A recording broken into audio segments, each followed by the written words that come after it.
In this chapter, we shall show you a few examples set by Muhammad in the hope that they will make you understand better the Muhammadan Muslims and their perverted world view. Muhammad decided to raid a big caravan destined for Mecca that was coming from Damascus. The Quraysh, pestered by continuous attacks at their caravans, decided to confront Muhammad's marauding gang who had come for the kill.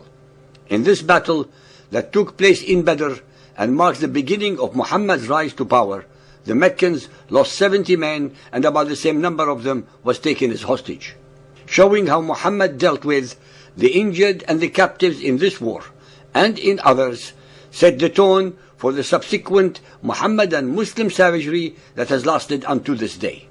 Among the people who were slain was Abu Hakam, called Abu Jahl, a derogatory term used by Muhammad and his followers. Abu Hakam was severely wounded but still alive when Abdullah, the servant of Muhammad, ran up, put his foot on Abu Hakam's neck, got hold of his beard, and started insulting the fatally wounded man whom his own people had named the Father of Wisdom. Abdullah cut off Abu Hakam's head and carried it to his master. "The head of the enemy of Allah," exclaimed Muhammad joyously. "Allah, there is none other God but He." "Ye, there is no other," responded Abdullah, as he cast the severed head at the Prophet's feet. "It is more acceptable to me," cried Muhammad, hardly able to contain his joy, "than the choicest camel in all of Arabia." It is only by knowing these stories about Muhammad that we can comprehend the fascinations that the terrorists have for cutting the heads of their victims, and why, when a Muhammadan Muslim mob commits murder, they invoke the name of their God and cry out, "Allahu Akbar," meaning Allah is great. You, our listeners, must always remember that it is because of the example set by Muhammad himself. According to some historians, Muhammad is said to have given orders for Abu Hakam's body to be mutilated and disfigured. Waqidi, page 85. Another man who fell in Badr and whose body was mutilated was Umayyah bin Khalaf. The reference to his mutilation can be found in Sahih al-Bukhari 5.193, narrated by Abdullah. "I saw these people killed on the day of Badr battle and thrown in the well, except Umayyah or Ubay, whose body parts were mutilated, but he was not thrown in the well." These were men with whom Muhammad had personal enmity. According to one hadith, Muhammad had vowed to kill Umayyah a long time before the Battle of Badr. Bukhari 4.826. After 3 days, the bodies of the slain were dragged and dumped in a well. Muhammad stood by the well and looked on triumphantly as the bodies were brought up and cast in. Unable to contain his joy, Muhammad started calling them by name and bragged to the corpses about his victory. The following story can cast more light on the revengeful and implacable character of Muhammad. Among the captives was Abu al-Bukhtari. He had shown kindness to Muhammad in a time that the Quraysh had boycotted him and his family, and they were living in a state of self-imposed house arrest. Muhammad, mindful of this favor, proclaimed that he should not be harmed. However, Abu al-Bukhtari had a companion whom Muhammad did not want to let go. He pleaded for his friend's life, but Muhammad would not budge. So he exclaimed, "The women of Mecca shall never say that I abandoned my comrade through love of life. Do thy work upon us both." Thus Muhammad, feeling released from all moral obligations, killed both of them. Here we see Muhammad not only murdering his prisoners of war, but he also kills someone to whom he owed a favor because he could not let go of the pleasure of taking revenge upon his enemy. In order to understand the kind of mesmerizing and demonic sway that Muhammad had over his followers, it is noteworthy to mention a couple of episodes in relation to the Battle of Badr. One is the zealotry of the 2 boys who murdered Abu Hakam. These 2 young men were from Medina. They had never seen Abu Hakam before. All they knew is that Muhammad hated him, and hence they had to hate him also. When they found Abu Hakam at Badr, both of them attacked him and pierced his body with their swords. Bukhari 4.369.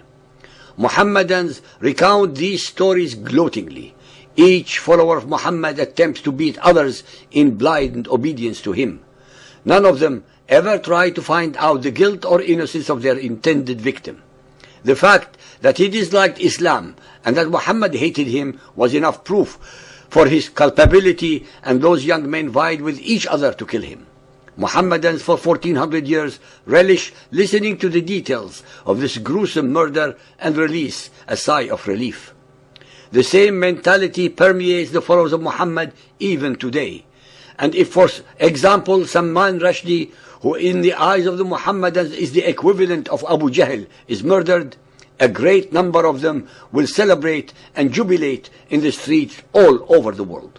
Another story about how Muhammad had brainwashed his followers is that of Abu Hudayfa, whose father's corpse, along with other victims of Badr, was dragged and tossed into the pit. Waqidi 106, Hisham 230, Tabari 294. Abu Hudayfa was overtaken by emotions watching his own father's dead body being thus unceremoniously dumped into a hole in the ground, piled with other corpses. Upon noticing his distress, Muhammad turned to him and inquired, "Perhaps you are distressed for your father's fate."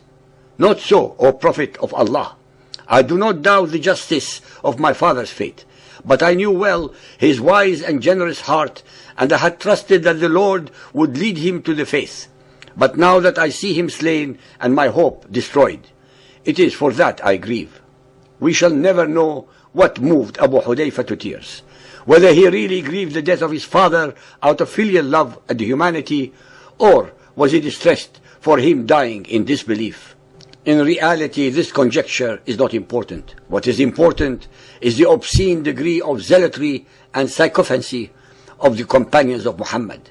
They prided themselves and tried to outperform each other in demonstrating bravado, being heartless, ruthless, and brainless.